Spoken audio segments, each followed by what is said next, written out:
The night has come.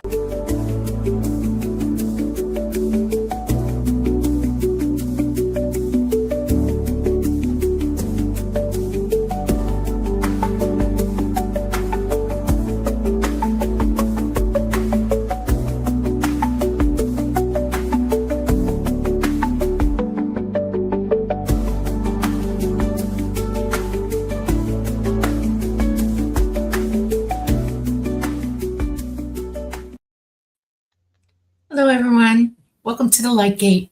We're coming to you live from the beautiful city of New Orleans in Louisiana at the United Public Radio Network at 107.7 FM and the UFO Paranormal Radio Network at 105.3 FM. We're on Facebook, we're on Roku, we're on Rumble, and we're on YouTube. We have a really good show tonight. I would like to thank our sponsor for our network, Carnation. We love you. We know Thanksgiving's coming, and trust me, it's already, I went and bought some already. It's in the pantry. Okay, so this is a Q&A night,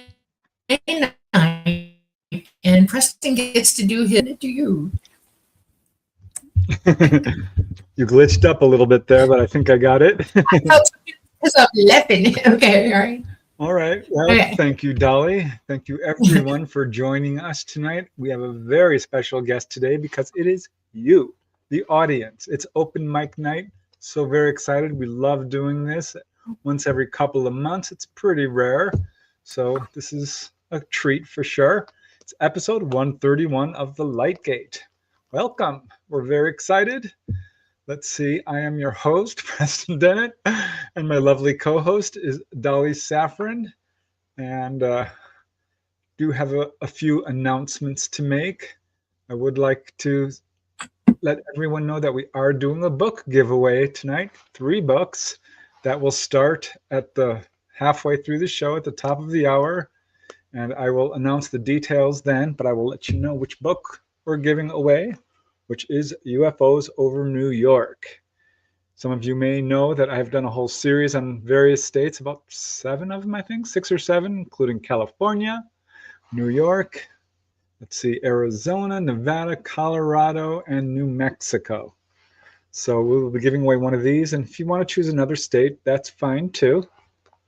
But again, no, we're not doing that until halfway through the show.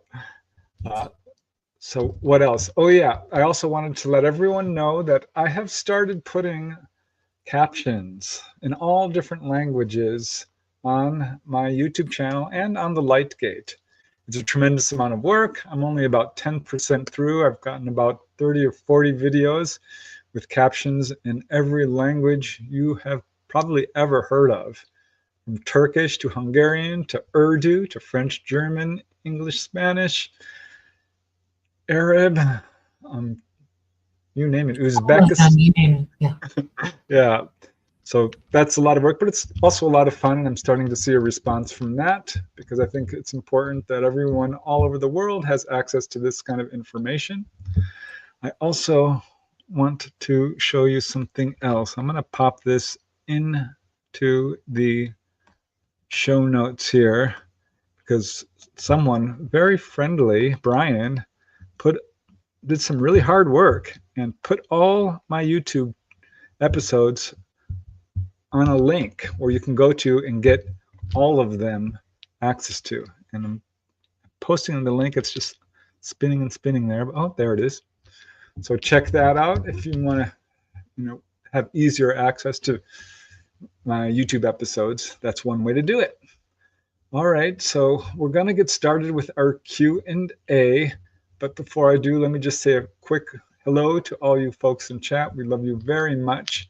And today I get to take my time a little bit because this is an interactive show. We really do appreciate you guys being here and bringing all your questions. And I see quite a group here. We have Piquant Parvenu. Very cool. And we have David McIntyre with a bunch of questions already. Yeah. Thank you for that. We have Deborah Holcomb. We have Teresa Levine. Hi, Teresa. Little Dove, all the way from down under. We have Johnny J from Knoxville. We have Patsy Foister. Hi, Thank you Patsy. for joining us. We have Leah Omega. I've got your questions. So let me see, who else do we have here? Did I say Deborah Holcomb already? Yeah. I may have. The Owl Man, happy Monday. Thanks for joining us. We have Scarlet Fire. We have the amazing Namaste. We love you, Namaste. Thank you for your very generous donation. It's amazing to me. You are just so lovely. Thank you. And Bob Thorson, also a regular contributor. Thank you so much, Bob. Really amazing. We love that you join us each Monday, and we truly appreciate your very generous donation. Okay, a lot of people here tonight. Very, very cool. We have, let me see, Rave Pawner. I think I'm not quite getting that, but I'm trying. Thank you for joining us, Rave P owner. We have Flubber Lane saying hello. We've got Poetic Poems. We have, who else? We have Flashnet Stream. And Star Orchid. A Hi, beautiful sweetie. night for some light gate time.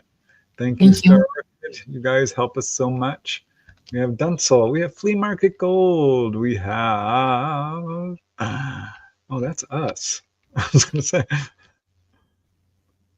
Let's see, who else do we have here? There's a question. You guys are bringing those questions in faster than I can.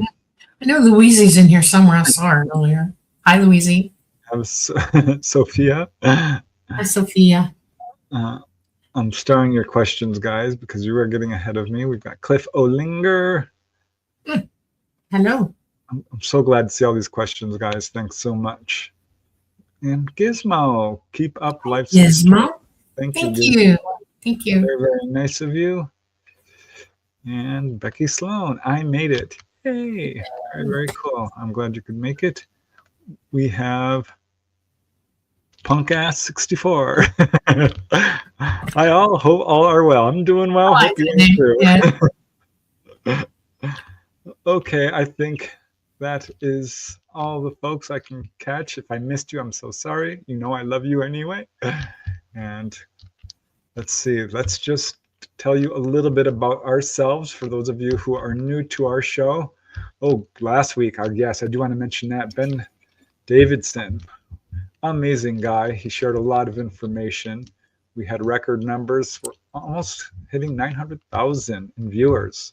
So thanks to all you folks out there listening on radio and other platforms, whether it's Roku or Rumble or YouTube or on the Paranormal Radio Network. Did you read our call numbers, Dolly? It was 843-62. No, I mean the call numbers of our radio show. It's 107.7 FM, United Public, and the UFO Paranormal is 105.3 FM. Yeah, I just realized now. I'm not sure I heard that. I did it. Yeah. I always did. Yes, I did. Okay. All right. So for those of you who are just joining us for the first time, episode 131. I'm your host, Preston Dennett. I've written 32 books, working on 33, more than 100 articles. Been in this field for almost 40 years. Have family and friends and coworkers who've had amazing encounters. That's how I got involved in this field. I was a skeptic initially, now a believer. In fact, I've seen UFOs myself and was not too long ago taken up on board. Lo and behold, it was Dolly's craft, Talata. So that was very cool. I got to meet her main liaison, Mama. That's a little bit about me. How about you, Dolly? Dolly Safran, generational contactee. I've been part of ET's world since I was an infant, baby. I've had many experiences, been places, done things, learned as much as I could, and learned to fly with them. And now I'm doing this. It's kind of fun. All right. Well, I guess we may as well just dive right into it. Let me just make sure I'm. Oh, wait. Oh, that's a question. Well, hi, AD Dances. We'll star that question up so we won't forget it. Oh, hey, Louise, you missed me. That's okay. I did not. I said your name. I even did that. I love you. Oh, no. You, and Courtney and and so many others. Okay. Ooh, so many questions, you guys. This is awesome. Let me pull our way back up to the beginning, and we'll get started with these questions. Starting with David Perez, who actually I don't think is here, but submitted a question earlier, which is something we were talking about on Carol Ann's amazing show, Carol Ann Iadarola. We were talking, no, was it? No, it was The Outer Realm with Michelle de Roche, wasn't it? No, it's with Carol Ann. Where we're talking about UFOs over cemeteries? No, it was The Yeah. Outer Realm. It Either might have way. been. We went back and forth between the two of them. So yeah, you're right. Michelle and Carol Ann. Yep. At any rate, we did a show about UFOs hovering over graveyards and cemeteries. And we did talk about this. And David Perez is asking, do the UFOs that are witnessed at cemeteries, and that is a thing, they've got over 20 cases, are they there to pick up implants from their dead contactees? Yes, they're also, they're also there to pick up their hybrid people too, who pass away before they can get a hold of them. Yep. I think that is very interesting. It's definitely a thing. Okay, here is an interesting question from Peak. And I definitely have some thoughts on this one. And the question is, does the deep state ever take an interest in unknown geniuses worldwide? 100%. They track your education. They track everybody within their purview, and they know who's who. As a matter of fact, they start earlier in your life. All those little games you play, online are tracking your IQ, and they know who you are by the time you're old enough to think straight for yourself. Yep. Yeah, they have these little tests you do in school to see if you're psychic or got special abilities. And I don't think that we're told exactly the reasons for these, but I suspect that's what it is. In fact, my older brother Jamie, who is now sadly passed on, scored very high in mathematics and very high in psychic abilities, and was actually approached by government folks, scared the pants off of him. He absolutely would not cooperate with them. Right. But yeah, I think that does happen, because I did an interview third hand through my father, who knew somebody who was actually tracked by the government because his SAT scores were off the charts, almost perfect. And they immediately offered him a job, and he ended up taking it, where he worked in a secret government base in Alaska, which was 8 stories down, worked on 3 things: biological weapons, sensing devices that could see through walls, and reverse engineering of VT technology.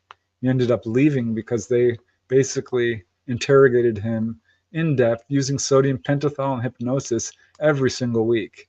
He said it was just exhausting, and he's still under surveillance today. And we know there's something called a brain drain. Scientists are picked up and scooped up and taken to work on government projects all the time. So yeah, that's absolutely a thing. And it's kind of unfortunate, because it takes some of our best brains out there and keeps them away from all humanity, where they can do lots of real good. So a big yes on that one, and kind of unfortunate. All right, now David McIntyre has got some questions lined up. So I'll let you tackle this one first, Dolly, because I am really not sure. Do we live in a light-based universe, not particle or not electric? I think it's kind of it's a swimming pool of all of it, but light is light, and we are all light, all of us. In the third dimension, you don't see how much light there really is, because you're limited in your ability to see it, hear it, feel it, without your abilities working full time. But yes, we live in a universe of full on light, and it is electric, and it is dimensional, and all of that, all of the above. Yeah, as far as I know, that's absolutely true. I don't approach it so much from a scientific angle, but having had some out-of-body experiences, I can tell you everything up there is made of light. Light is matter, just so you know. Light is a particle of light. Look it up. Yeah. Don't believe me, look it up. They even call it wavicles, because it shares properties of both waves and particles. It acts with its action as waves. It is a particle. Let's be, I'm tired of hearing misinformation. Light is a particle. It is absolutely particle. It has the ability to act or move about in a wave function. That's how it operates. Okay, go ahead. Oh, Kay Hansen is saying David Adair was conscripted. That's right. David Adair was a rocket scientist who was definitely taken over to Area 51 or one of those places to try to talk to a UFO that was being held. I remember that now. Okay, let's moving along. Let's see here. Dinga, dinga, dinga. Another one from David McIntyre. He's got his questions in early, so he's first in line. During our sun's upcoming micronova with Earth tilting at 90 degrees and the magnetic poles changing, will all metals melt from induction heating, or will only metals containing iron melt? All metals will melt. Some of them are harder to melt than others, but they will melt, including titanium. All of them will melt. Yes. That's just crazy when you think about it. But after they melt, the energy coming in from an X-class CME magnitude over 100, with our magnetosphere down, you have no protection against it. It goes through every single particle on our planet, all the way through to the center of our planet and out. And it will, if it's metal, it will reduce it. It will melt it.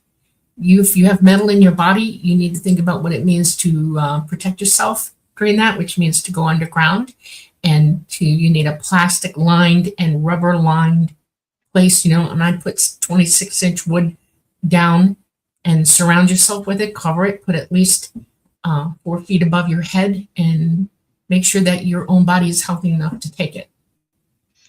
I have a follow-up question on that. So the metal melts and the CME hits, and this CME would last, what, a day or something, or hours? Yes, Does the metal then reform? It takes about 24 to 48 hours from beginning to end. It'll jump up, it'll hold, and then it'll wane away.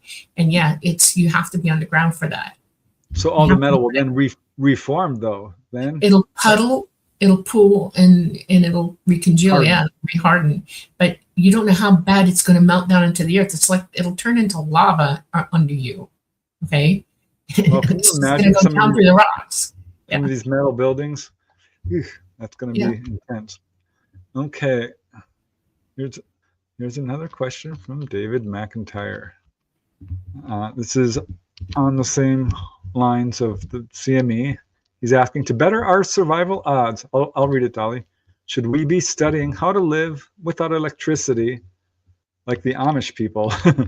As long as you realize that you can't use metal, yeah.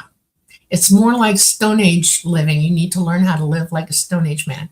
That means herb gathering, keeping things in glass or wood. You need to learn how to keep yourself clean.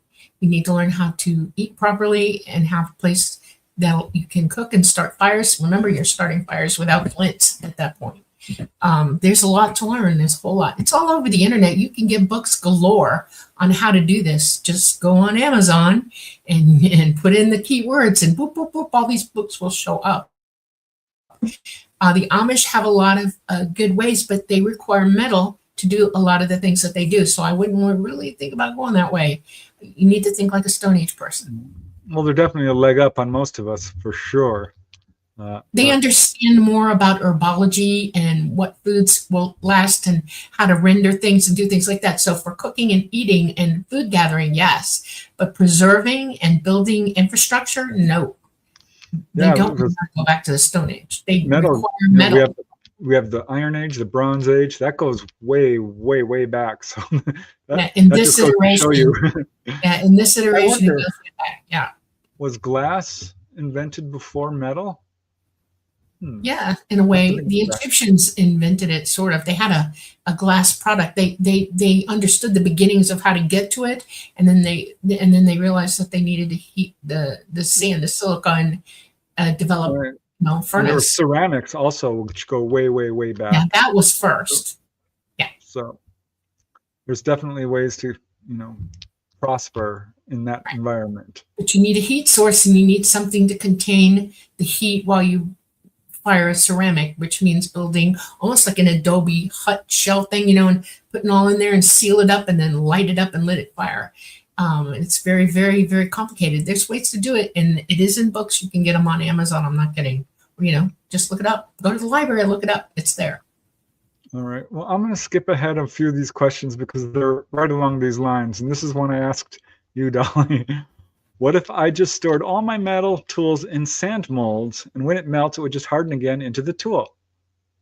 No, would become like lava. Okay, don't interrupt me.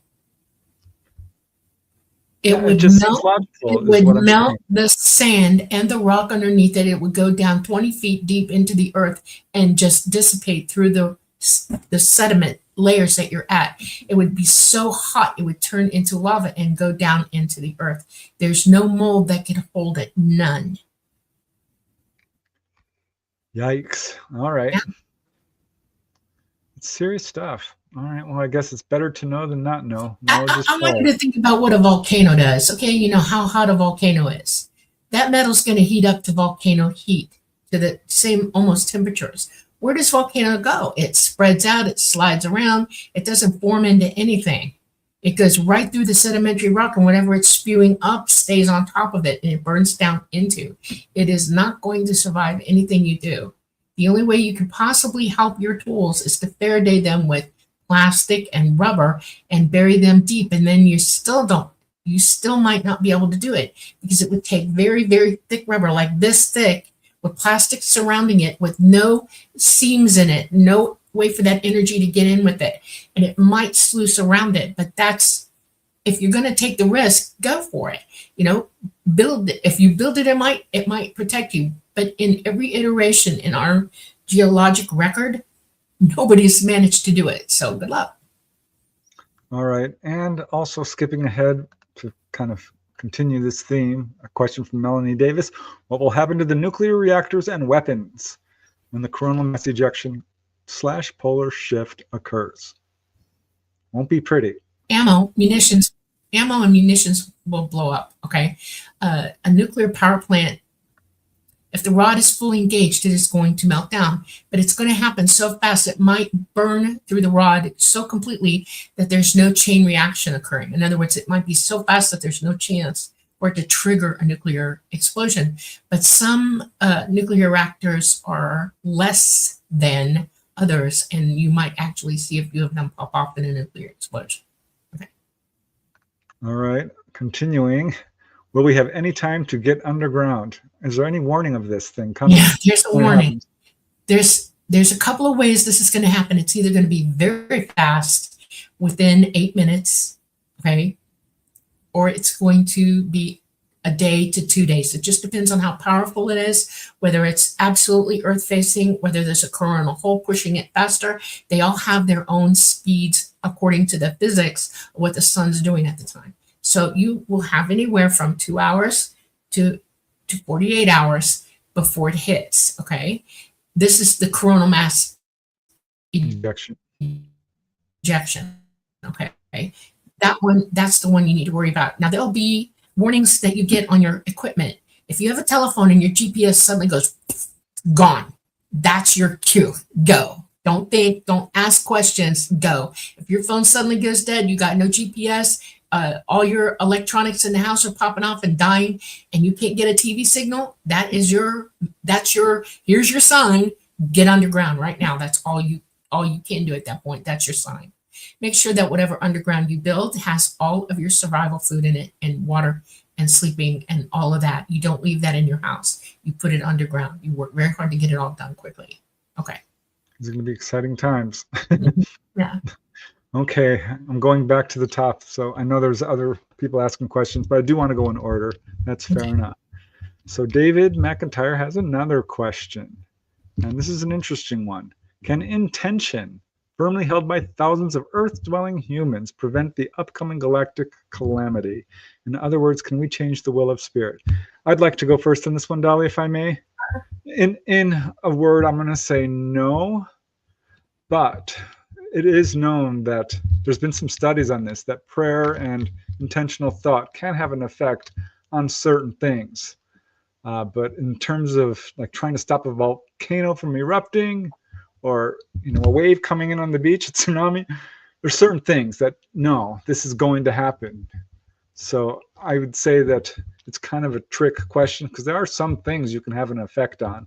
Right. But when it comes to a galactic calamity, I don't think so. Yeah. What are your thoughts on that, Dolly?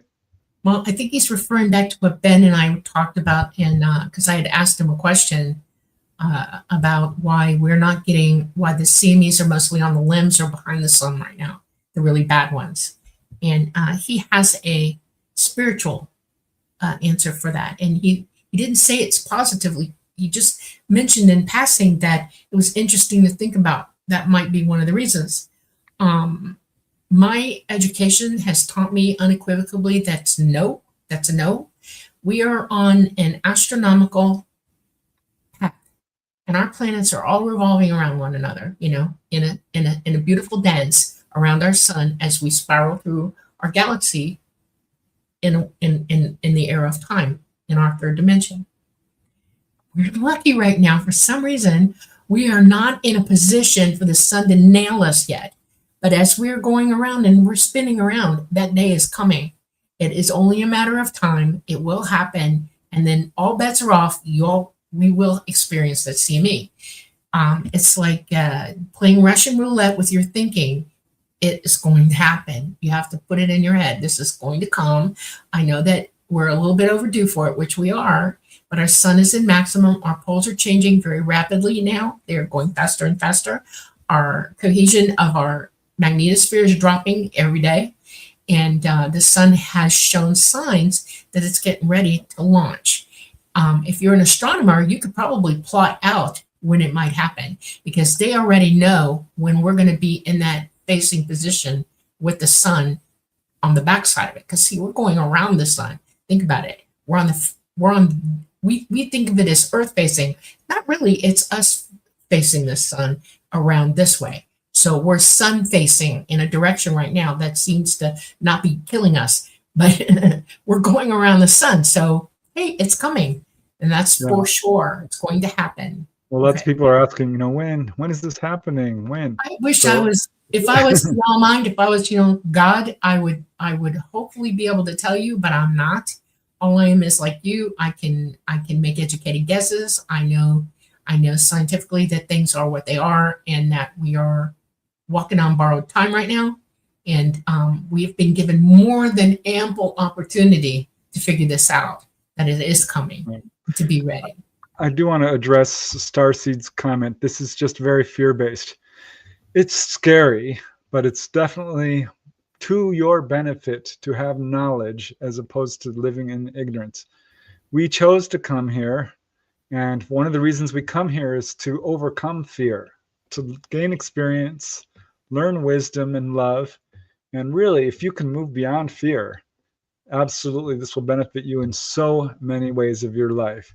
It's more important to know we're not trying to be doomfarers or doomsayers or scare anybody, but people deserve to know the truth. It's as simple as that. So no need to fear. We're all immortal beings. People, fear of death is one of the guiding forces in people's lives. Learn astral projection, and that will go away. And you will understand just how truly you are immortal. I just wanted to address that, because it is scary. It's absolutely like, wow, but no, the science is absolutely speaking to this. So it's not, fear mongering or anything. It's just fact. Right. One of the things that I was taught by ET when I was very, very young is to critically think about why I feel the way I do about everything that's coming at me as I learn it. Because things do come at each of us. We all face all of these opportunities to learn things, including pain, joy, injury, all of that. All of us in our life, unless you live in a bubble, have experienced one of those. Loss, grief, all of that. It makes better sense when you tell yourself a truth. And the truth is that one truth that you've never learned here and have been directed away from it is this: to fear for your own life doesn't help you live. It stops you from living. That is the most true truth I know. To fear what could happen to you stops you from living. We are going to get boo-boos. We're going to get hurt. We are going to have things happen to us, and they're painful and unhelpful sometimes and unwelcome in our minds, but we must go through these. This is a part of why we're here. This is the toughest classroom in the universe, this one, in the third dimension. And there are others like us.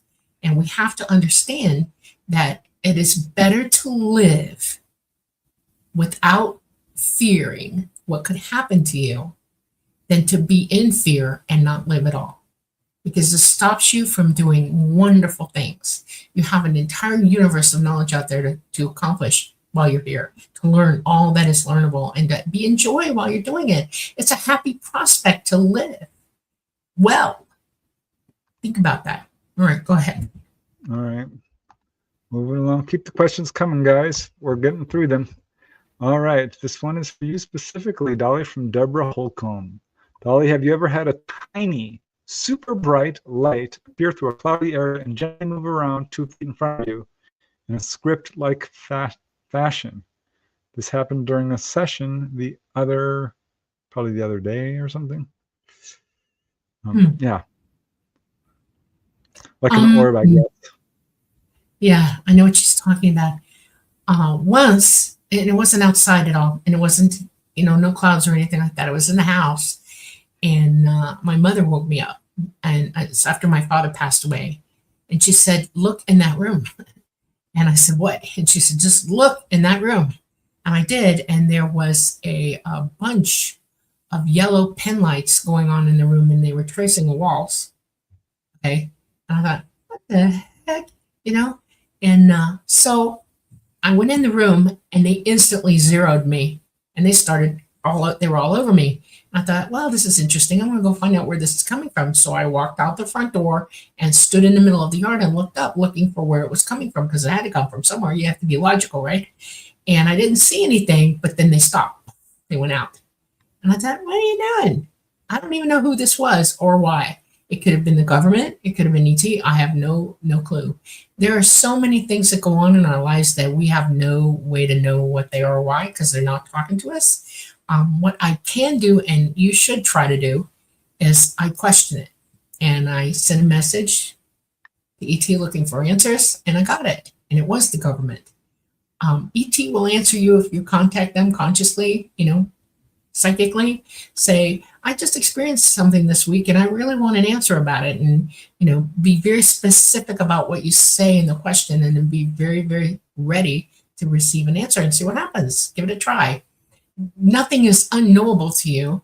You can't ask somebody who wasn't there, but you can ask your consciousness to ask everything in the universe that's already hearing and listening and seeing all that's going on. So go for it. Give that a try. See what happens. And let me know. Very cool. Yeah, I have heard of people seeing orbs in the sky, creating letters and shapes and geometrical shapes and things like that, which I've always kind of just assumed was sort of a display. If somebody's trying to contact you, you need to answer. Seriously, that's why I say that. Okay, go ahead. All right. Here's a question that comes up wait a second. I'm skipping ahead. Let me go to Leah Omega 8's question. I've been asking to get healed and upgraded from our star family that is best suited. And I want to know if you can speak on med beds and how we get serviced. Oh. You want me to start? Yeah, go ahead. All right. We, again, all come to Earth in this physical body. Pretty much everyone on this planet at some point suffers illness. It's kind of comes with the territory. There are people who go all the way through life and die of old age and never got sick. They're very blessed. And there are all kinds of avenues to healing. Certainly one of the ET missions is to heal people, upgrade them, relieve our suffering to the degree that they can, if it doesn't interfere with our karma. And it's, if they can help, they will. Now, the best way to contact ETs is, of course, through meditation, hang out with people who are contactees, that absolutely helps because they're already in contact. They can show you how to do it, and it increases your chances of having contact as well. But ultimately, it's your responsibility. Healing can also come through astral projection, through overcoming, all the stresses in your life, hanging around with good people. My point is, there's many avenues to healing. As far as med beds, I am kind of on. A med Let bed me put does it not this way. but record you. That's all. Yeah, It has no ability to heal you. Our government does have healing technology that they're not releasing, but as far as a med bed that can, you lay down and all your illnesses are healed, no, I don't think such a thing exists, not even in ET craft. So I don't know if you want to address that any further, Dolly. We have the ability to understand that while you're living your life, you're fully autonomous, you're in control of yourself. And one of the things that humanity's been taught all these years is that somebody's always got a cure, somebody's always got a fix, somebody's always got a this, and you're either cajoled or conned into it, or promised things and da da da da da da. And on a scale of 1 to 10, it probably what they're offering you is only a 2 or a 3 in accomplishing things. Sometimes you'll get even sicker. There's too many things going on right now because our magnetosphere is so down that everybody's starting to show signs of real serious problems physically, and it's serious.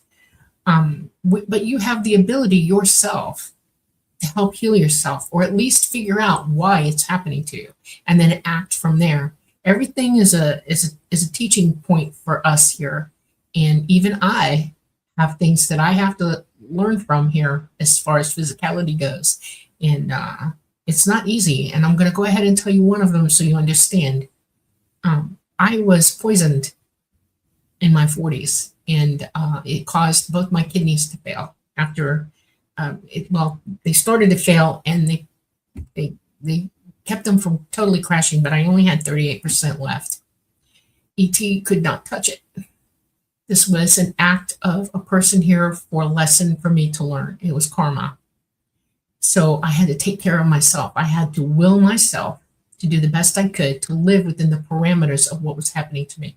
And for about 8 years, I did really, really well. I kept 38%, and I kept functioning without any help from anybody. And then one day my kidneys had enough, and they both crashed at the same time. I had already planned, because I knew what I was doing, to go into a program at Emory and go into the kidney transplant program, because this was one fix that I could try to attain. A very dear friend of our family, and I won't go into that, it's a long story and I don't want to go there, but their daughter, who was my blood type, we knew we matched. I'm 12 years older than her, came and to where I was at my family zoo and helped me pack up and drive the difficult drive back to Georgia, because it was Emory. I had to go to my house in Georgia where my mom was staying. My father had already passed away.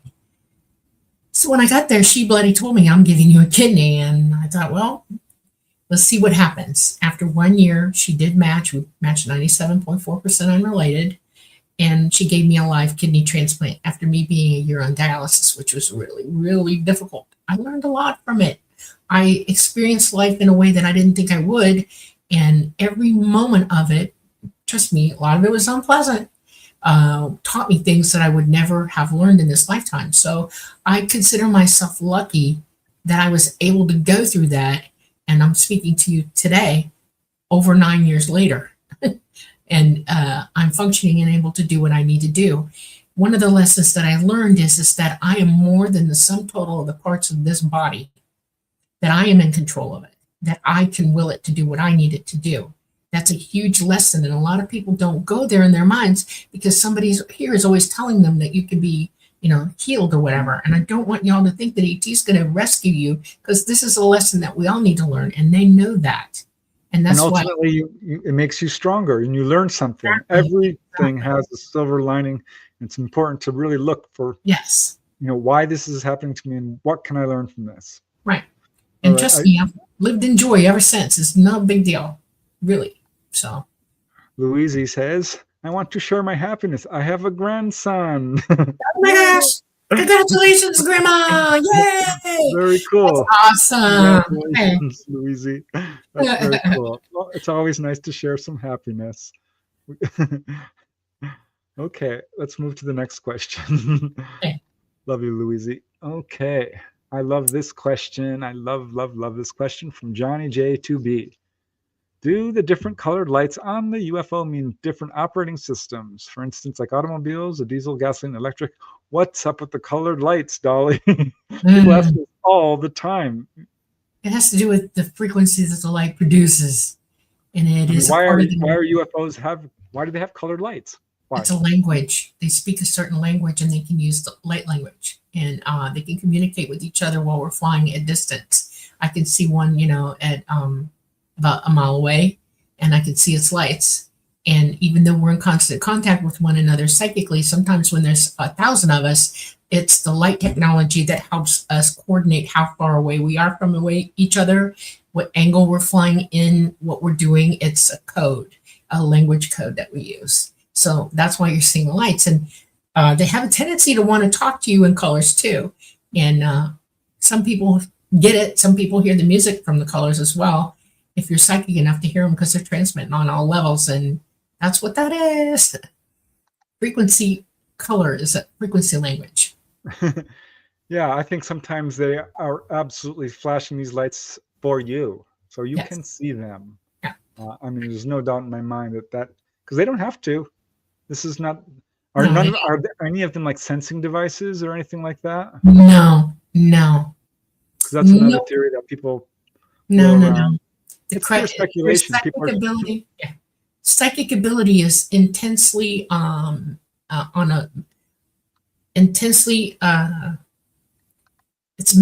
it has a magnitude of thousands of light years all the way up to where you're standing in front of me and I can feel you energetically. They don't need to sense anything with that. They're doing it themselves. Okay. Louise says, thank you. Much love. We love you, Louise. All right. Patsy Foister, good question. Have the ETs been visiting interdimensionally without craft since 2022? Only an OBE. No being.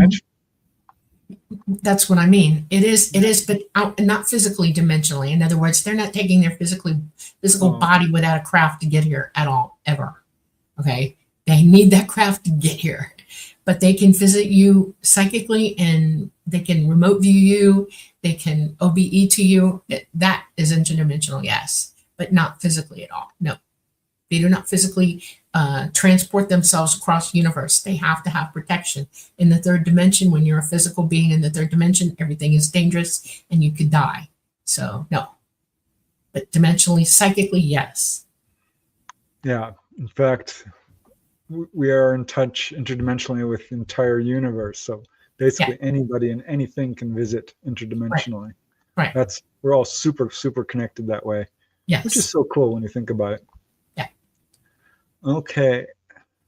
Oh, we're going back to the CME for a second here. This is from Olivia Escamilla. Thank you, Olivia. We love your questions. Keep them coming. Dolly, will there be any safe place when the CME hits, and which beings will be landing to evacuate? Okay, well,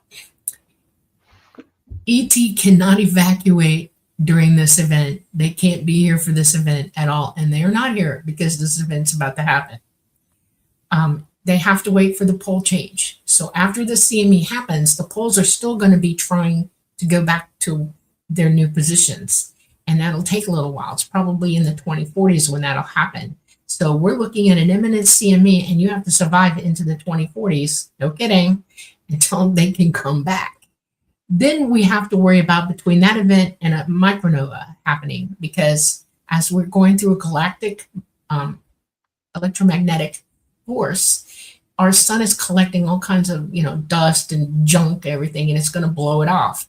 And that's when our crust breaks loose because of the pole changes and the heating up of our core, and we're going to go over 90 degrees. And so you got a while to go before that'll happen. That's why it's so important to learn to live through this. A safe place would be where there's no electricity around you, no propane around you, no gas around you, no nothing. You want to be as far away from that as you can get underground. In a cave even is a good idea. Okay. Yeah, I think one of the best things you can do, if possible, is to get out of a very densely populated city. Right. And you need food for at least 2 years and seeds so that you can cultivate your own food after and give yourself a little, safe space to get going on how to live once that food runs out. And you need a water source. It's a global event. There's no one place that is going to be technically Everybody's safer going to go than through the this. Right? Even those our government deep state folks who are burrowing underground are not going to be any safer than anyone else. Right. So it's ultimately the best thing you can do is just prepare for the event in terms of having food and water and perhaps a place to live outside of a home. Somewhere away from I was thinking a cob house. That might be perfect. The cob houses that they make without any metal. If you live out in a warmer climate, cob house is a great thing. If you live up in the north, you need to learn how to make log cabins with pins instead of nails. That would be a good thing to do. And you need to, or make a lined log cabin underground and cover it. That would be a good thing to do. Patsy's asking along these lines, where do you suggest we store food if the CME is going to burn down our homes? In a hole outside. The way survival food is packed, it can be buried. It's a good thing, and it usually comes in plastic, and it's a good thing. If freeze-dried food lasts 25 years, you're good. You're good as gold. So find a place to put your food way the heck away from the house and all of that. Bury it down. Yep. And remember where you put it. And maybe save seeds too. That couldn't hurt. Oh yeah, seeds, everything you need. Water. There's a whole thing. Look up 4patriots.com. And those people know how to survive, and they will give you all kinds of lessons. They have food you can get, seeds you can get. It's great. Check them out. I like this saying there's one thing you can't hide from, and it's the truth. Yep. Correct. Truth is indestructible. I love that about truth. Yep. That's why I think one day the cover-up will end, because this is true, and you can't hide truth forever. It has a way of coming out. Right. All right, here's a fun question from Star Orchid. Can you share a bit about your time in Nova Scotia, former resident of Sydney? Oh. North NS, what's that? Sydney, New South Wales? Here? Probably, yeah. Oh, we had a blast once we got there. Getting into Canada is no joke. Oh my God, which I absolutely respect, because I think it's important that we protect ourselves. But we had to use our passports, and they took our picture, and it was a big deal. That was you couldn't even get on the plane to go to Halifax without showing your passport and having your picture taken. That's amazing. They did it right at the gate.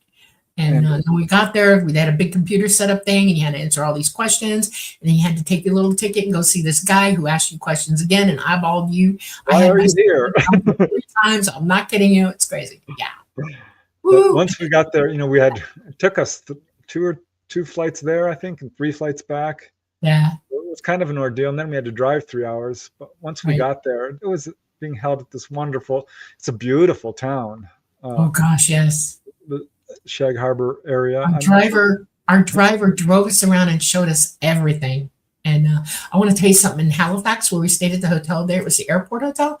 I had the biggest piece of fish, like fish and chips. It was this big. It was like, and it was the best I've ever eaten in my entire life. We looked at each other like, wow. I know. I had to get Preston to help me eat it. It was amazing. And everybody is so nice. Everybody is so accommodating.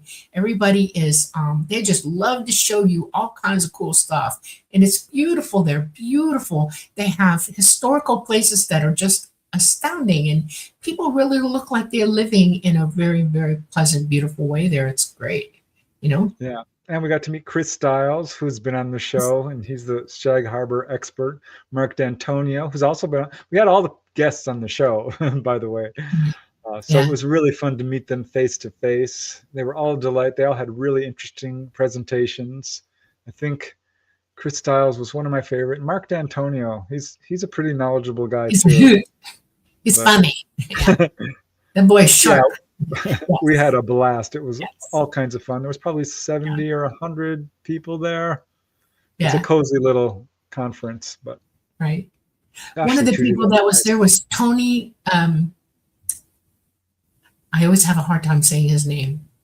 Terry Tony Tabando? Terry Tabando. Yeah. Please, y'all, please send his wife all the energy you got. Please pray for her. She's in the hospital and she's not in good shape right now. And she could use our support spiritually and mentally. Please send her some power. And uh, who else was there? Um, our redheaded friend with the beard. Oh, Darcy Weir. Yeah, Darcy is cool. He just had his baby daughter christened yesterday or so. And let's see what else. We met some of the people that are here with us, and here came. That was amazing. And Preston and I, Tony, Terry, I mean, did a picture for us of us all looking like we're the Simpsons. You know, all of us that were in the. Yeah, that was hilarious. That was amazing, and that blew me away. I'm Simpsonified, so is Preston. We all are, and that was cool. And the Coast Guard came out where the Shag Harbor is to show us exactly where that craft came in, and they have a beautiful, like a museum there and a gift shop. And one of the original witnesses is still alive, and he helps run that thing. And we met him at the expo. It was amazing. Absolutely amazing to talk to him and hear what he had to say. And everybody did a wonderful job of speaking, and everybody was so nice. And Yeah, it was we had a fun. blast. Yes. Everyone is incredibly kind. Yeah. All right, guess what? It's the top of the hour. We're going to do our book giveaway. We're giving away 3 copies of UFOs over New York. If you've read this one, you can replace it with UFOs over California, Nevada, Arizona, Colorado, or New Mexico. And how we're going to do this is we've picked a number between 1 and 1,000. I know that's a lot of numbers, but we are giving away 3 books. So everyone gets one guess only of the secret number, and whoever gets closest gets a copy. There's 3 winners. I am going to be the one who's handling this, so I'm going to pop up a question for Dolly while I field all your guys' numbers. One number between 1 and 1,000, one guess only. And Dolly, here's a question for you to answer, and it's a good one because we were just talking about this. How does healing energy work?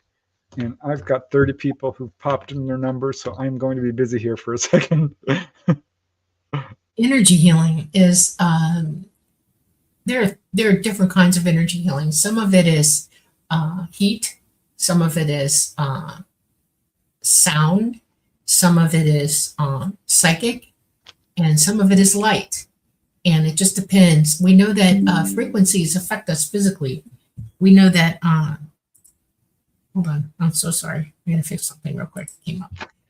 We know that the human body, human cells respond to their cells being put in an energy field that sort of gets them to do what they're supposed to do the way they're supposed to do it.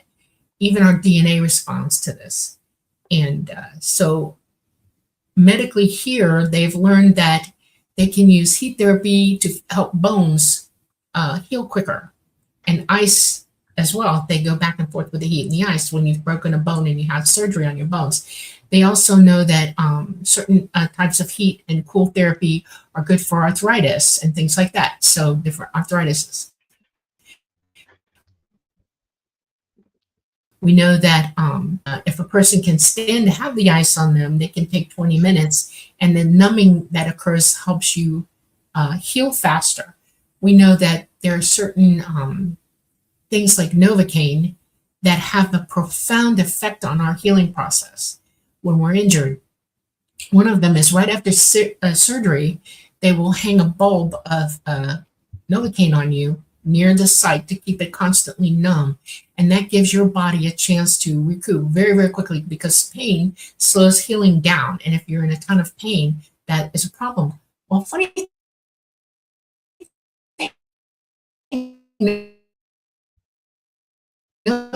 cane has a certain frequency. Sound therapy as well. They can use sound to break up things like, gallstones or, kidney stones, things like that. They can do light therapy to fix skin cancers and things like that. They can cautery instead of cutting you and having that same. So that's another type of heat therapy for healing. ET is advanced, and so some of their therapies also involve water therapy. They involve light therapy. They involve psychic therapy. There are psychics who can lay hands on you and ask your body cells to help heal you faster. They speed up the process. Your body is a miracle machine, and it's capable of doing all those things. It just sometimes is so injured that it can't get itself together enough or pull itself together enough to heal rapidly. And what a healer does is they cause that faster, quicker healing to start occurring. We can mend tissue that way. We can do many things. Some people have natural abilities themselves in their DNA to do so. Some people make a lot of platelets and they'll heal wounds quicker. That's a natural self thing that you can ask your body to do for you. You meditate and you think about it. Cancer patients are taught to see cancer cells as the enemy and see your body cells come in and attack them and kill them. And they know that this is profoundly helpful while you have cancer. There's a million different ways to explain how this works. And ET, just like I said, they're so advanced that they have more of that ability. They're more psychic. They have better healing ability and things like that. Now, there is one thing that they've learned, and I have learned this also, and I also learned it as being a nurse.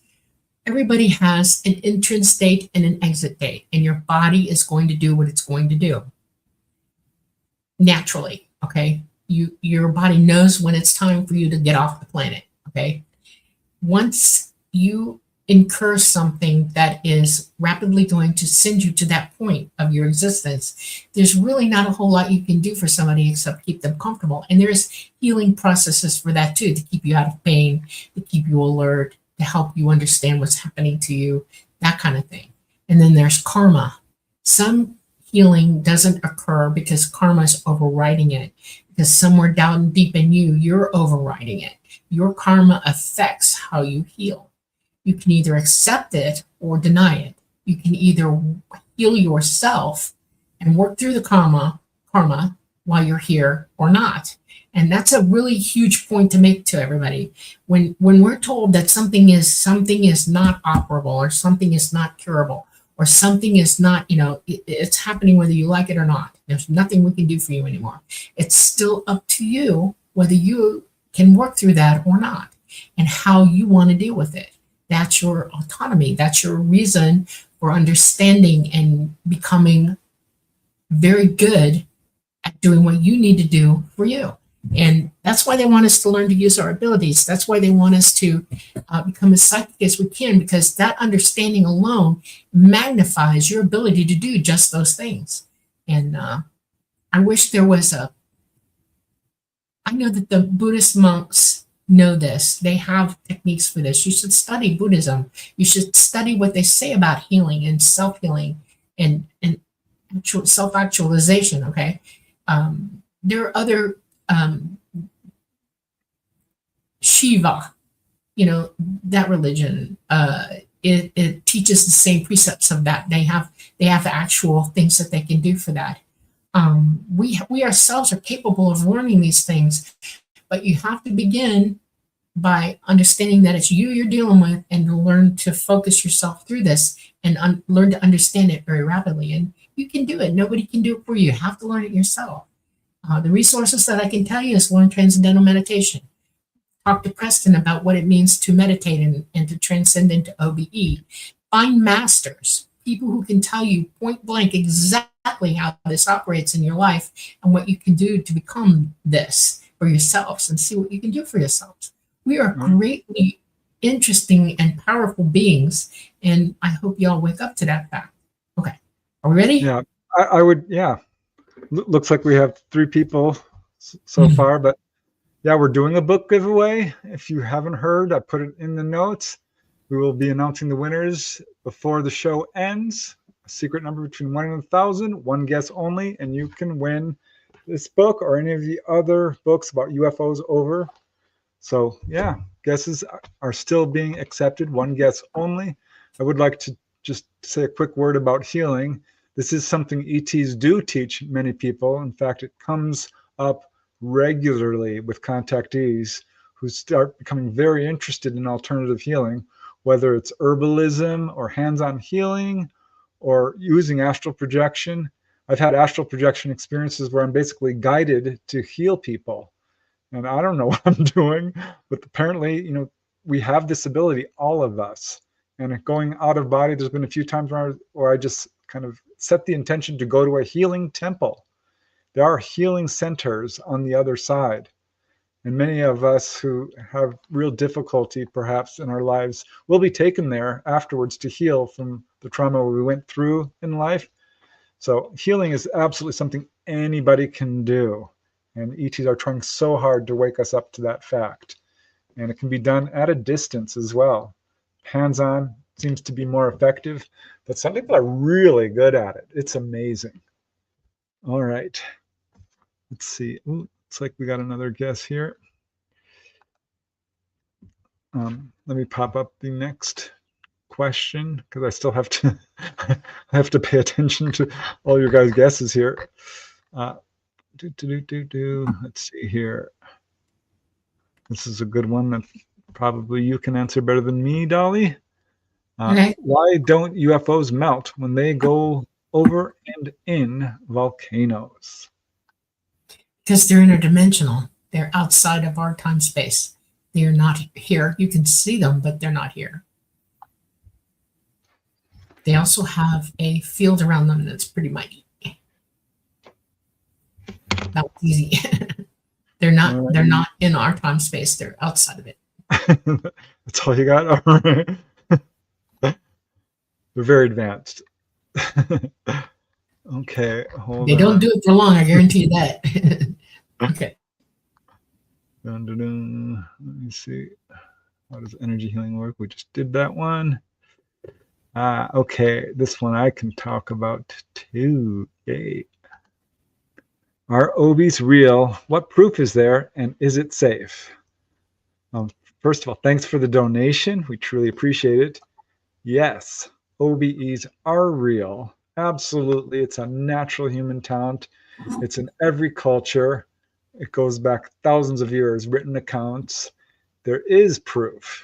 Robert Monroe is very well known in this field. He's written 3 books and was able to prove it in a scientific lab and actually appeared as an apparition. Sylvain Muldoon was able to appear to other people as an apparition. There was another scientist in France who had people, he hypnotized them into a trance and they went out of body and he had them walk through this silver oxide like photograph thing, and they were able to make imprints using their astral body. It was a very clever experiment which has never been repeated, but certainly people have tried really hard to prove this. And we had a guest on, Simon Bone, who just wrote a book about near-death experiences where people are going out of body and have evidence, proof that they were actually out of body because they went to places and saw things that there is no other way they could have seen or gained information. It's absolutely been proven. Is it safe? 100%. I've got every book I could find on this subject. I have been practicing this most of my life since I was about 21 years old or so.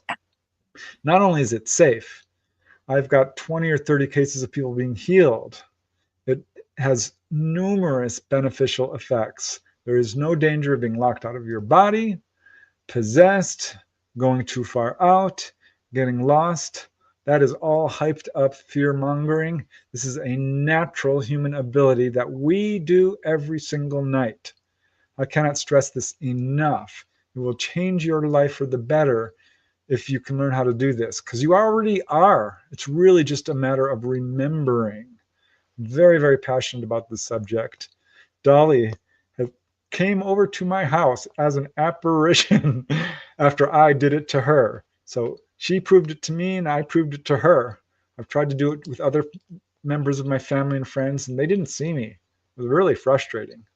So ultimately, the proof will be for you to do. People have asked me, well, why don't you just come over to my house and, read what I have on the wall? I'm not going to do that. I'm not a trained monkey.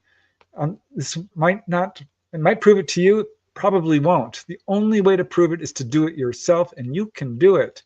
Send me an email, and I will absolutely send you a little guide on how to do it. There's my email, and I've taught many people how to do this.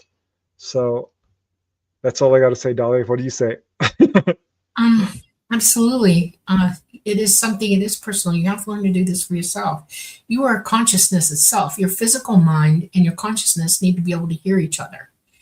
Your consciousness does hear your physical mind, but your physical mind is often off thinking its own things, and it's not really in contact up here. You OBE all the time, you just don't realize it. And at night, you especially OBE because your consciousness can go anywhere and do anything while it's attached to you. And that's the reality that you have to work your way toward opening up and being able to see. Developing your abilities is very important.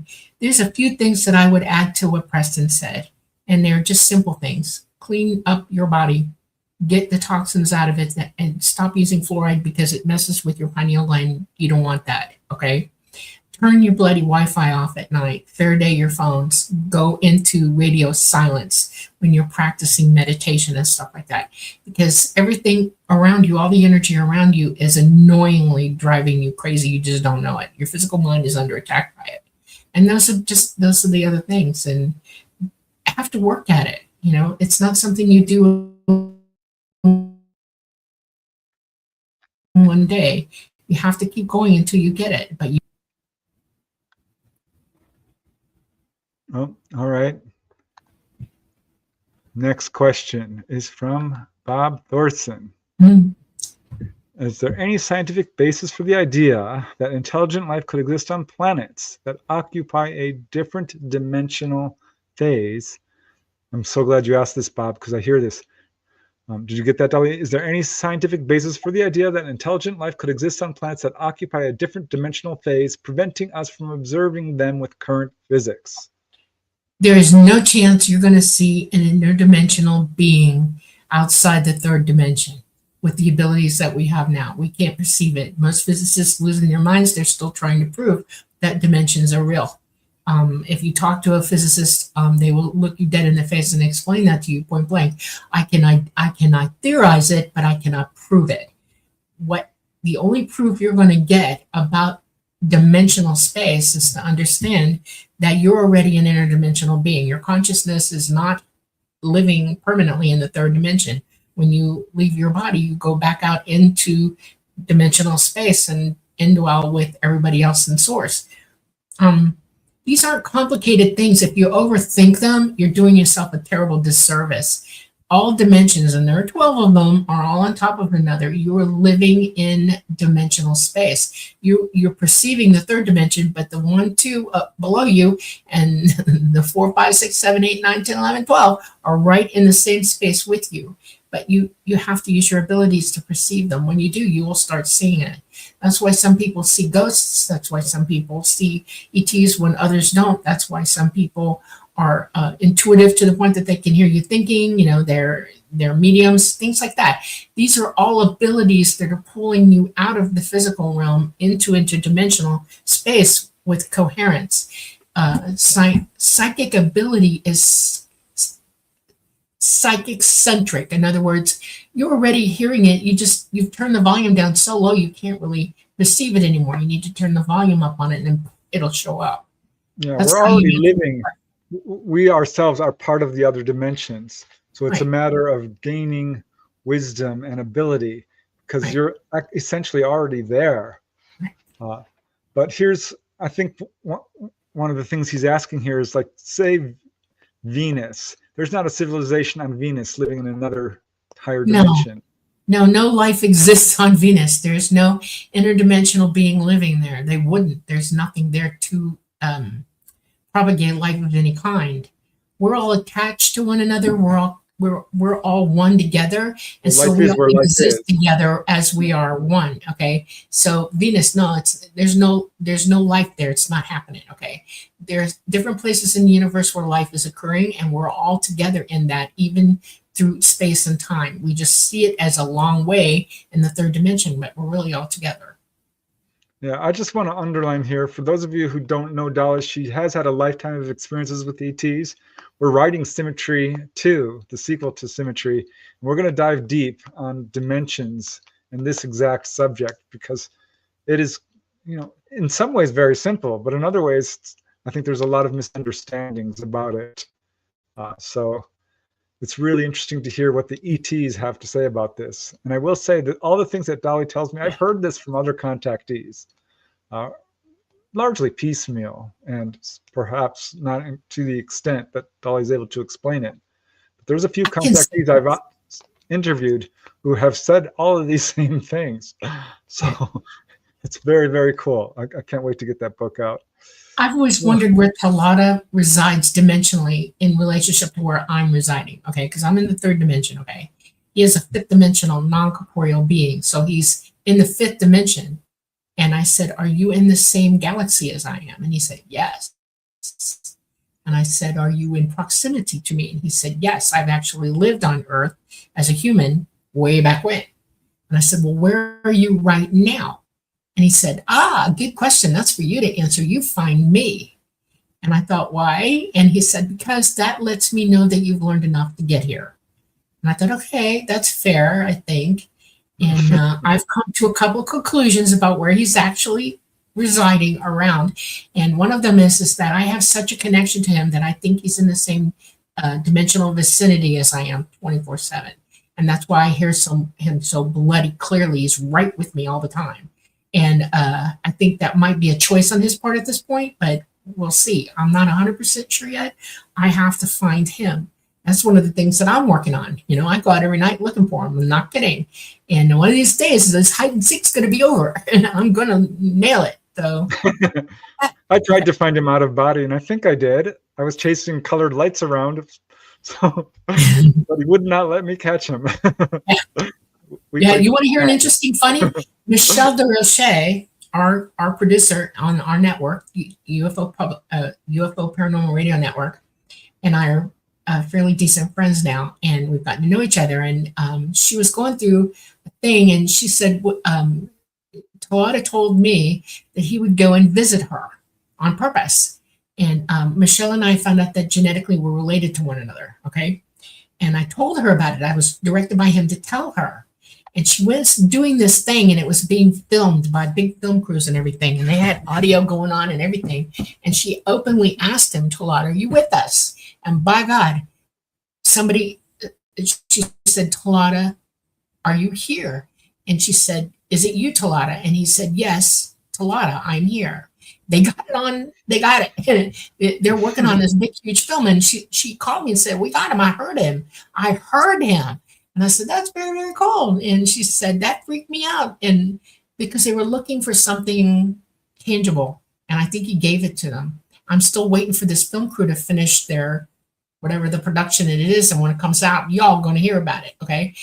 I'm excited, but she finally knows who he is. She heard his voice. She knows who he is now. She's connected. She made the connection to him. And I'm like excited like you wouldn't believe. This is real. You have to personally want something and learn to do it for yourself. She was ready for that connection to him. He told me she is, and he was going to go to her, and all I had to do was let her know it was going to happen, and she was ready, and it happened. So, and I would just add that we all have very advanced beings who are friends with us and looking over every single one of us. So absolutely. you don't have to go searching for Talata necessarily. No, there's someone who's you got them surrounding you now. Yeah, everybody does. Okay. I'm going to give out the last call. We're doing a book giveaway. Secret number between 1 and 1,000. One guess only. If you guess twice, I'm taking your first guess. Just saying. And I'll be announcing the winner at the end of the show. That's coming up in like 20 minutes or so, or maybe a little bit longer, 40 minutes. At any rate, that is the last call. 1, number, one secret number between 1 and 1,000. Still time to guess, but the guesses will close at about 5 minutes before the show ends. So thank you for participating, and I can't wait to see who wins. I've got some names here already, so I will announce. All right, moving along. This is from Courtney Yerett. Courtney Yerett. Sorry, Courtney, I'm butchering that. At any rate, she says, hello, appreciate all you both do. Thank you. My question is, Dolly, do you do healings for other people, or do you have any suggestions on how to find someone to reach out to? Ooh. Set the intention. I don't do healings anymore. I don't look for people anymore. I am way occupied, and it takes all of my energy to do what I'm doing now. That being said, every now and then somebody comes my way that I identify as somebody that needs me right now, and I will act out. What you can do is set the intention in your mind that you want this to come to you, that you need this help, and it will happen. You meditate on it, you think about it, you intend for this to occur, and then wait, it will happen. So go for it, see what happens. Yeah, I agree with Dolly. Set the intention, and I wrote a book on UFO healing cases. There are a lot of cases of people who've been healed. There are a lot of healers out there, but there's also a lot of shysters, so you have to be really careful. But ultimately, there are all kinds of things you can do to heal yourself. Eat good food, exercise, commune with nature, be stress-free. Ground, turn off the TV. Get plenty of sleep. Laughter is very healing. Music is very healing. Learn astral projection. It's very healing. Go on a journey of self-healing. Nurture yourself. And recognize that some of the things that you are going through are something you perhaps chose, or something that you perhaps can learn from. Because every experience offers you an opportunity to gain wisdom, even if it seems it's difficult, especially if it's difficult, actually. But yeah, there are people out there who have this ability, and I agree with Dolly, set the intention and look, do your legwork. Because yeah, we can all use a healing. God knows. All right, poetic poems. Preston, we speak on dimensional craft. I saw a luminous one in September that disappeared before my eyes just over the treetops. Yeah, well, ET craft do have the ability to travel interdimensionally. And people will sometimes say, well, are ETs interdimensional? Yes, they are. But so are you. All entities in this universe, I think, have interdimensional aspects, and I'll even go all the way down to plants, trees and stuff like this. ET are not physically here now, from what I understand. Dolly's certainly not the only one who's told me this. I know a number of contactees who used to have regular onboard experiences and have not. This is not to say that some people are not being visited interdimensionally and having a little gray appear, or whatever your contact is, but it's very much like an apparition might be, or a psychic connection. So I don't know to what degree they can do that with their craft. Dolly would probably have no, any craft that you see physically in our skies now is 100% back engineered. 100%. It is not them. And they have abilities now that are pretty incredibly interesting. So yeah, watch out. So it was glowing profusely, then it disappeared. Well, anytime one of them is operating an electromagnetic field, antigrav also means that it's bending light around it, and it can come into focus and then back away from you and go out of focus because you can't see it. The light's bending. The light changes around it. The sun changes around it. It can happen. So that operationally is how you don't see it after a few minutes, or it can back away from you and just disappear. This one's going to make me blush, but I have to agree with it. Chameleon UK says sex is very healing. Yeah, it is. Okay, now that I'm blushing, and is it hot in here? Moving on. Okay. Oh gosh. Vegan organic. What are your thoughts on the three-eye atlas? First of It's all, I will say that the amount of disinformation surrounding this is mind-boggling. Don't go on Facebook and look for truth on this because you will not find it.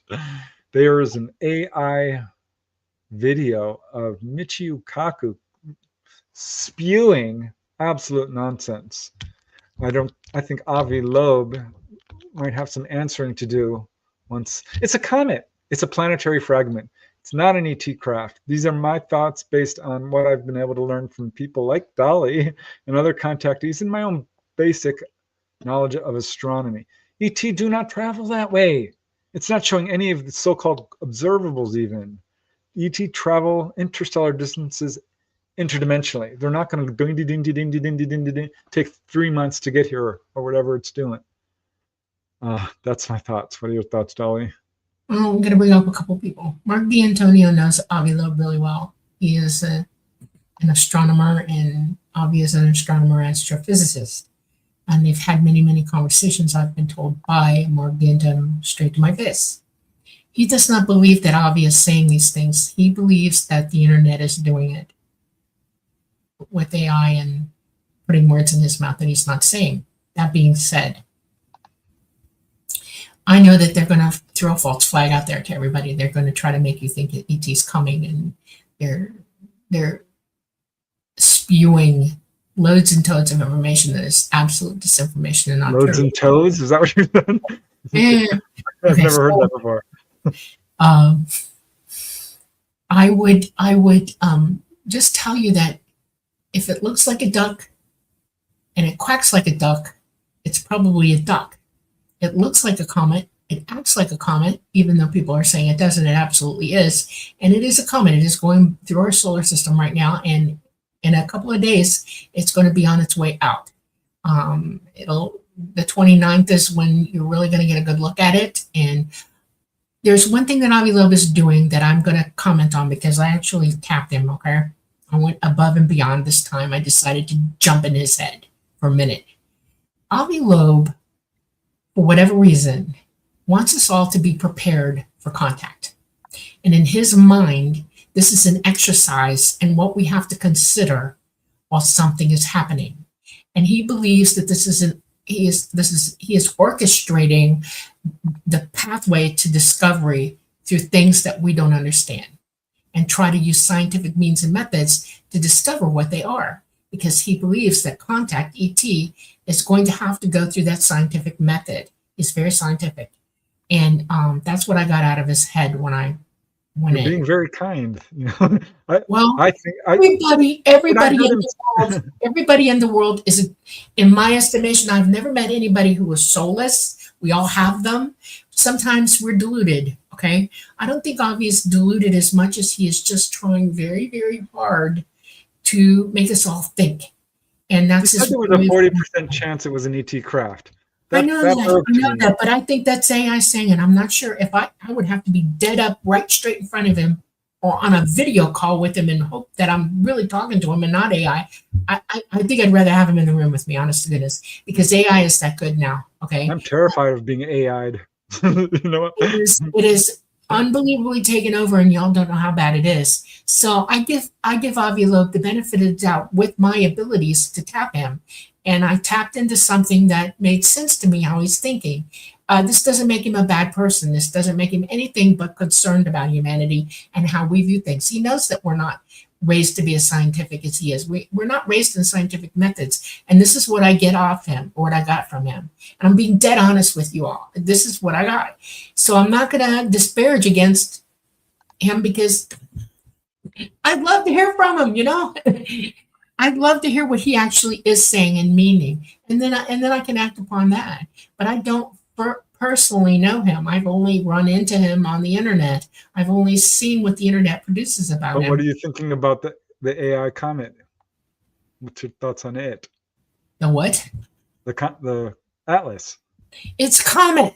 It's a All right. fragment of a body, a planetary body that's coming through, and it's got all kinds of cool stuff in it that nobody here has ever seen before. But we haven't been able to look really at anything for, a very short amount of time. So this is cool.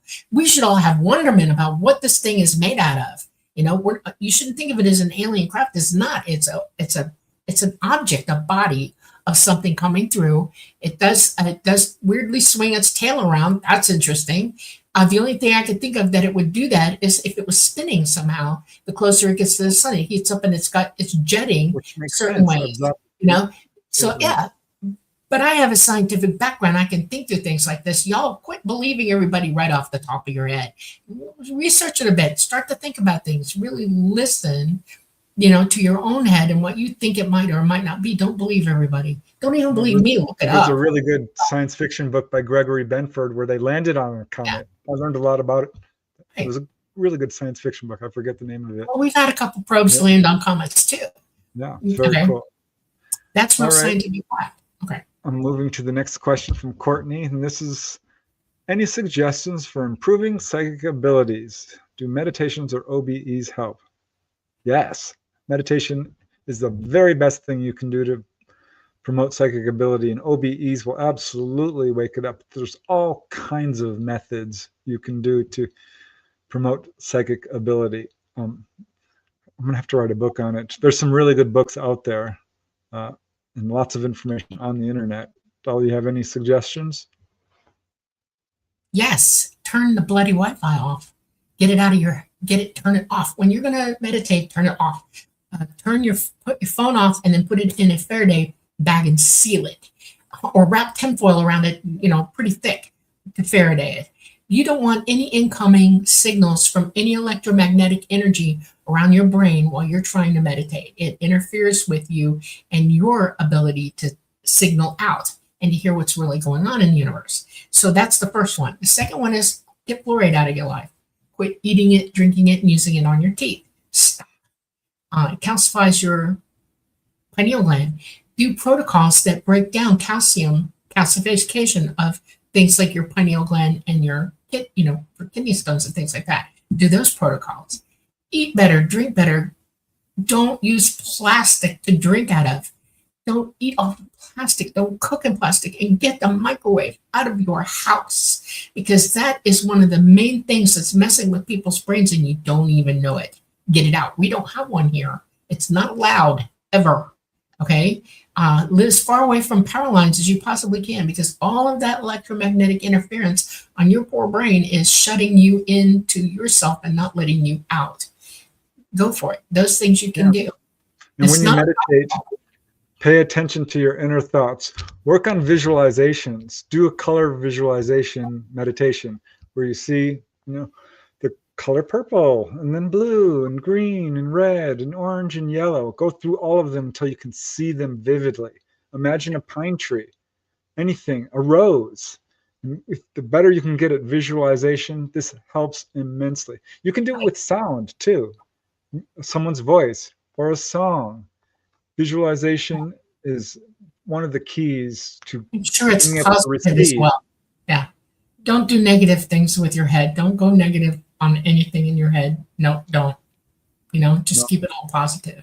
If something's on TV and it's negative, turn it off. Don't listen to it. Don't have anything to do with it. If somebody's yelling and screaming around you, or people arguing, back off. If you can find someone to practice with, just sit in front of each other, stare into their eyes, and see if you put forth a thought. Try to telepathically connect to somebody. Right. Each morning when you wake up, go into a meditation, think, what am I going to see today? And write it down. Pick up a book and think, what will I see if I open this book? There's little games you can do, and it's fun. And track it, so you know when you're on and operating at a high level. Yep. All right, I'm going to pop this one up because it is kind of an interesting question. Tales of apocalypses due to whatever are as old as time. Why do you guys think this is such a sticky topic for our human culture despite so many failed predictions? Remember one guy just predicted the rapture a couple of months ago, which didn't happen. It's naturally a sticky topic. I think there's a lot of fear going on. That's one reason.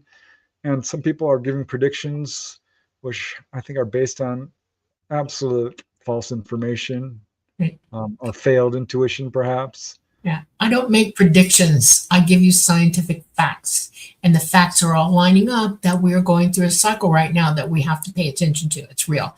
As a matter of fact, the governments of the world have paid attention to it and they know it's real. You have been put in the dark and deliberately pushed away from it and pushed into thinking that it's a conspiracy theory. No, it's not. Okay. This is really happening. And there's plenty of scientific evidence to back it up. I can't tell you what day. I can't tell you what time. I can't tell you what year actually, but I can tell. And it's happening.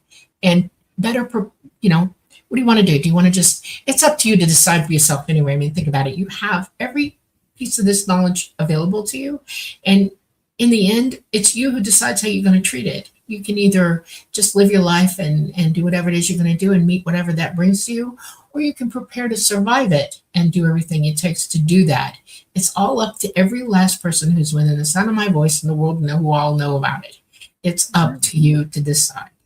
Go back to our show that with Michael Cremo. That was really interesting because he shows that there were, in fact, previous iterations, on our planet, going way, way, way Ben back, Davidson has it as over and well. over. Yeah. And Ben David, yeah, it's really interesting. Yeah, Predictions. the Sky Scholar on YouTube, Dr. Robitaille is an astrophysicist, is also one of the people talking out. And just so you know, 2 NASA scientists quit NASA and are on Ben's side, and they're working with Ben now as well. And they've come out as well. There are plenty of people with knowledge who are out there talking, but it won't do you a bit of good unless you research it yourself and figure it out for yourself. And then you can decide what you want to do. Knowledge is power. Know all that is knowable. Then you proceed to decide what you want to do. All I'm telling you is that we're getting close. Pay attention. That's all. Yeah, it is a sticky topic. And it's funny to me when we hear channelers and other people saying, 2027, it's everything. No. Predict that.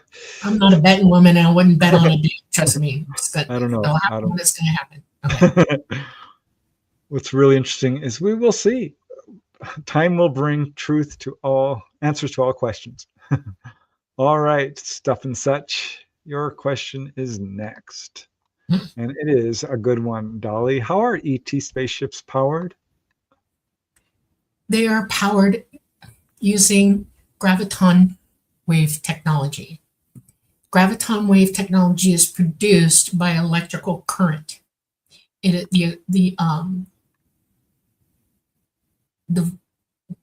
velocity of the electricity, the volume of it, is so high that it produces a gravitational wave.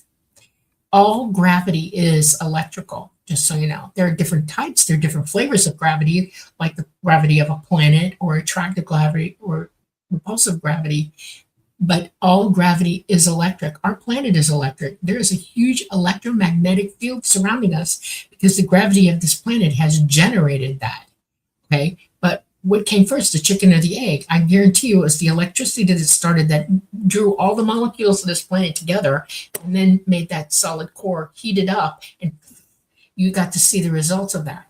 Our sun is the same way. It's hydrogen driven. All stars are. Electricity makes everything happen. You're electric. You're not alive without the electricity in your heart. All gravity is that. So they create with a nuclear device that only uses a small amount of nuclear energy, and it totally uses the entire sample up. There's no waste with this particular type of nuclear thing, and it creates a graviton wave, and it's generated and then goes up a central column that has its own graviton wave upon it to protect it from frying everybody on the craft. And then as they go to emitters, and the emitters move and actually create an environment around that graviton electrical current going up through the craft into the emitters, and then it creates that wave, and then another set of emitters create another environment around that. So there's 3 types of environments surrounding and inside a craft as they fly. You become interdimensional. Gravity causes interdimensional flight. It's it's anti-grav, it's interdimensional, and when they turn up the volume on it, you can actually pass through dimensional space. They can control it 100%. Whatever degree of energy they need to accomplish what they're doing, they absolutely control it. Do they come into our space that hot that when they come here, they come in interdimensionally, and then they go to what's known as batteries. Bob Lazar talked about the battery packs. There's generally 3 in the smaller craft, and there's up to 10 in the larger ones. These can hold the electrical current of a graviton wave pulse and to keep them pulsing, to keep them anti-grav, and to keep the environment stable while they're inside our environment. Generally, they come down into the sea to cool off because they are over 27,000 degrees hot when they come in interdimensionally, and they have to cool off rapidly or you would fry. That's how they fly. Literally, we have an understanding now because of back engineering of what can cause the pulse, the type of energy that surrounds the craft. One of the things about this is when you've got a column of energy going up into emitters, you also have another wave that goes around the craft itself. So there's more than, it's sort of like if you look at how our planet is hanging in space, and we've got the ball of energy in the middle, and we have this great big electromagnetic environment. If you look at the graph of that, you see it going up and out and down and around like this. They drive energy the same way in the craft. The craft is biological. It's indwelled by a fifth dimensional being that actually becomes the body that runs this. Like you run your own heart, you're the biological indweller of the entity of your body, your physicality of it, and that's how they do it. It's highly, highly advanced. It is billions of years in advance of us, and they're trying to understand it here. They are approximating certain things about it, but they will never, ever be able to get to that point, not in this lifetime, not at all. But that's how they fly. Very interesting. All right, there's so much we can learn from these folks beyond Earth. I think that's one of the reasons why this subject is so important. Oh, looks like Duchess wants to say hi. Hi to the folks. All right. She can never go the whole show without popping up. She's just gonna let you know. Okay. Here's a question for me from Starseed Anya to Preston. I'm an ET contactee with tall blue beings. I'm Pleiadian, Lyrian, and Syrian primarily. Do you know about the tall blues? I can't say I know specifically. I think we have a tendency to put labels on ETs because it helps us to categorize these things, and people are putting various labels that is helpful to us to some degree, I think, to try to make sense of things. But from what I understand is that there are many, many different types or ethnicities or ancestries of ETs, but they're all essentially humanoid in that we all share a common ancestry, we share a common heritage.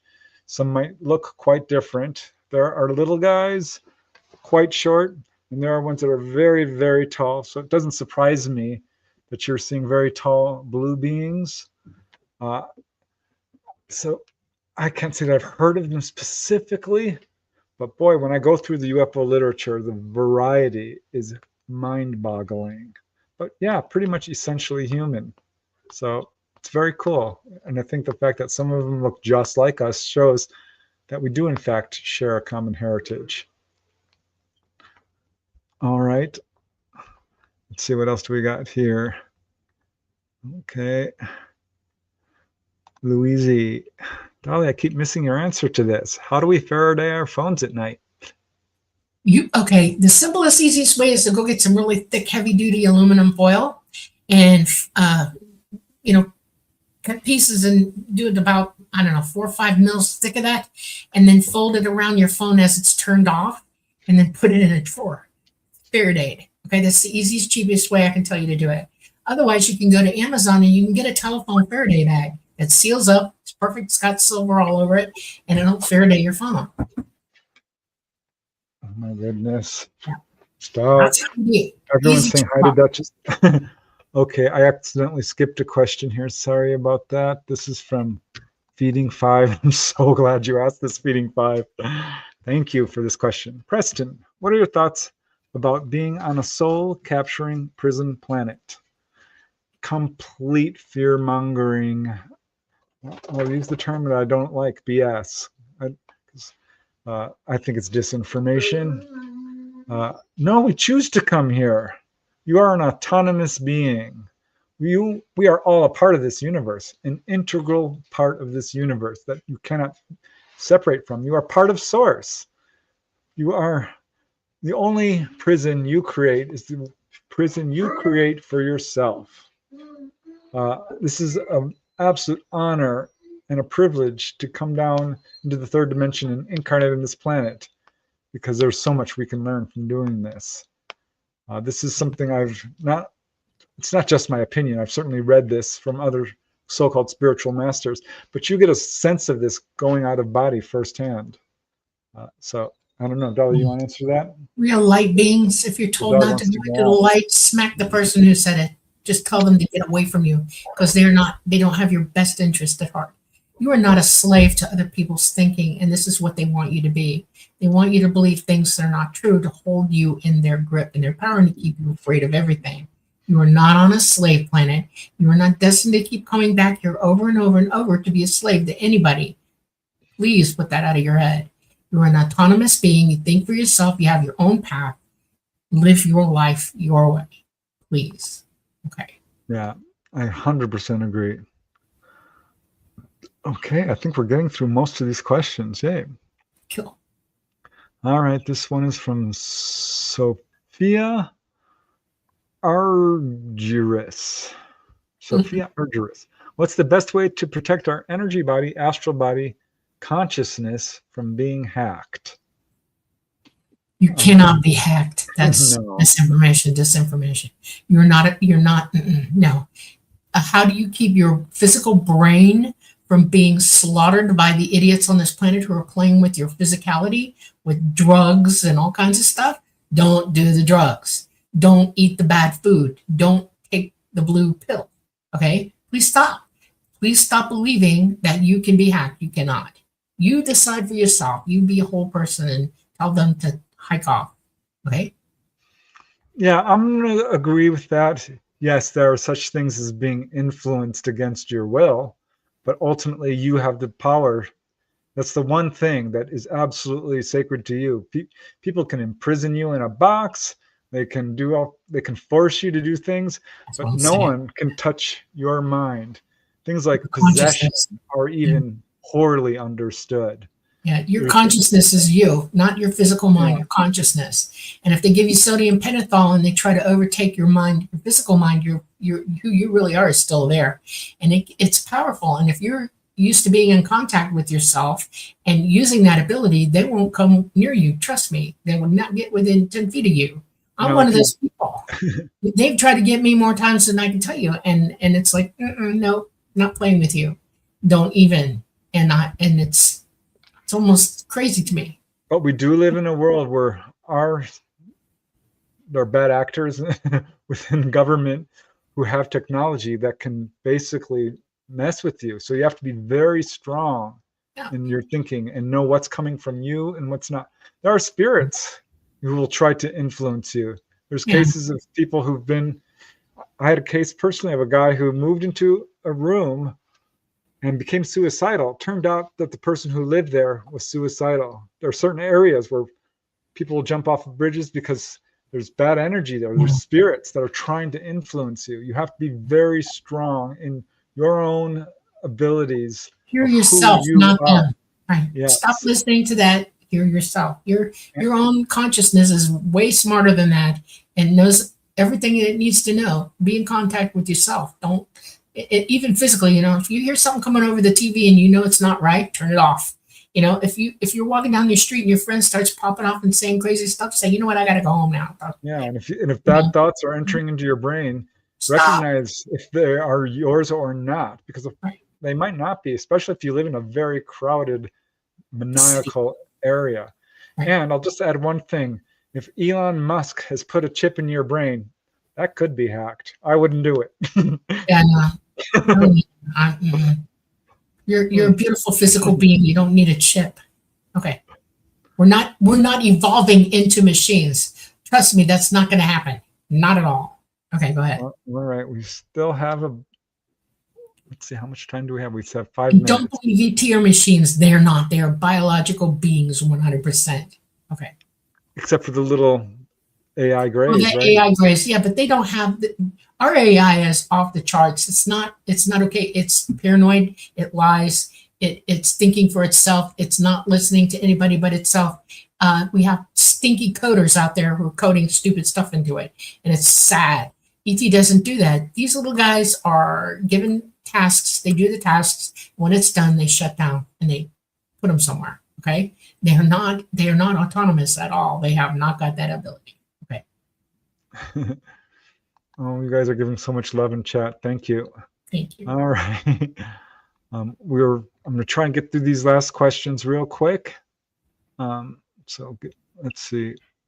Let me just get through. Is there ET life on Saturn? No. Saturn's moons?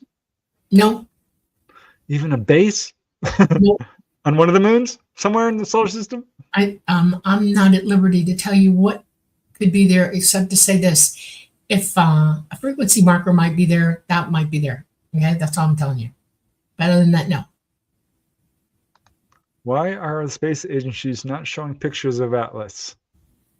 Because they don't want you to know the truth. They're trying to get you to buy the lie. Thank you. All right, Gizmo. How does Dolly feel about numbers and their meaning, like 1111 and so forth? Numerology, people here see these numbers 1111, and they're You're supposed to be a twin flame. 1111 describes a twin flame, okay? And according to astrology and numerology, that's one of the greatest connections you can have with somebody, is that you are an identical twin that split apart and you're yin and yang together. You're 1111. It's more complicated than that. That's all I'm saying. We are who we are. We're all autonomous beings. We are all connected to one another. Yes, we have soul groups and things like that, but I wouldn't put that much credence in it. It's a fun game to play in your head, but don't bring it into your life as rote absolute truth. I wouldn't do that. In some ways, it can be very cool because I've seen that weird numbers popping up. A number of contactees have told me that as well, so I wonder about it. All right, we've got a few more here. Well, I will say this real quick. Mathematics is a language, okay? And we're not smart enough to know that yet. We're not smart enough to use it as a language yet, but we're getting close. Okay. All right. Chameleon UK 2012 says, Preston and Dolly, have you ever tried mind vision, seeing with the blindfold on? Not really. Remote viewing past a cloth over your eyes? That's what that is. Mind vision is poppycock. It's a game people play with it's remote viewers. Name. Yeah, it's another name for remote viewing. Yeah. I've done some remote viewing. I got pretty good at it. I did it with another guy on the other side of the country. I just kept seeing an orange, and it turned out to be a lemon. But that's pretty close. Yeah, I find it a little bit frustrating because I feel like I'm guessing half the time. But it's a good way to develop psychic abilities, and I'm really interested in, there's some children who apparently have developed this ability quite strongly. So I hope the research on that continues. All right, Bob, this is kind of a personal question and funny. But I'll answer. Hey, Dolly and Preston, do you guys play any computer games? And if so, which ones? I did as a little kid, Pac-Man. Yeah. There was one computer game I absolutely loved, which was, I think they called it the Moon Lander, where you had to guess the amount of fuel and the trajectory, and you had to do, it's all very scientific. I was checking out whether you were intelligent or not. Yeah, that was one of the earlier What's Your IQ games. No, I have never played anything like that ever in my lifetime. The only game I ever played was a pinball machine, and it was okay.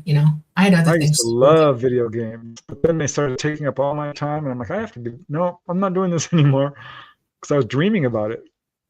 They're so much fun. I absolutely love them, but I can't do it. I just can't do it. All right, I think we have time for one more, and that's perfect. Max Meeks, do you believe that there are set karmic laws? Yes, for every action, there is an equal or opposite reaction. That is the basic number one law of karma, period. Everybody should know this.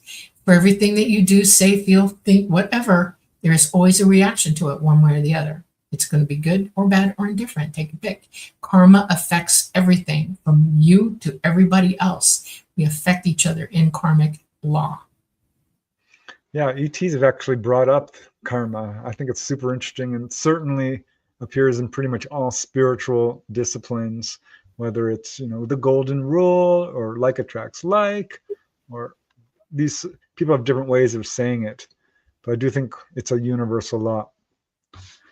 All right. I think we're now at the closing time. So it's time. Drum roll. Let's see who have won UFOs over New Mexico. Nobody guessed the actual number. Guys, come on. Usually we have someone who, no, I'm being, we have 3 winners, and let me see, I put stars next to them. The secret number was 301. And the person who came closest was only 14 digits away, is Stuff and Such. Yay! And here I thought somebody said 300. I didn't see it. If I am mistaken, please let me know.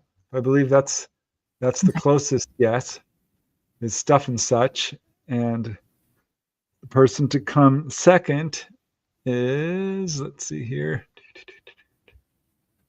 Rohan Kumar. Thank you, Rohan.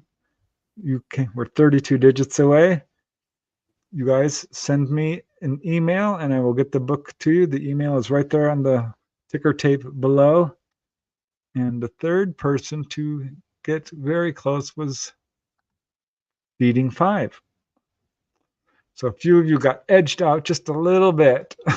Secret number was 301. We have 3 winners. Feeding 5, Rohan Kumar, Stuff and Such. Unfortunately, for those of you who are listening to the live replay, it's for live listeners only, so please don't guess. The contest is officially over. We have 3 winners. You guys email me and I will get a book right off to you.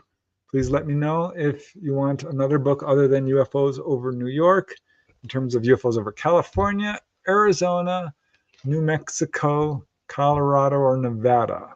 Those are your choices. Thanks so much for playing. It's always fun. Really, truly appreciate you guys playing along with us. Congratulations to all the winners, says OCA. Oh, thank you. Yeah. See, did I miss anybody? I hope I didn't. I mentioned your book with that number 300 in the title. Oh, I see. Okay, that might have been what I saw. I was reading really fast. Okay. Congratulations, book winners. Okay. Okay. Yeah, Scarlet Fire just got edged out. So sorry. We'll do it again. Don't worry. Okay. All right, that's it, you guys. I want to thank you so much. Really appreciate you guys joining us tonight. Thank you, Bob. Thank you, Namaste, Star Orchid. You guys who've donated, it means a lot. Gizmo, it absolutely does help us. We absolutely love doing these shows with you, and it's because of you we do these shows. So thank you, thank you, thank you. All right, Dolly, I guess it's time to take us out. As much as I hate to go, let's do it.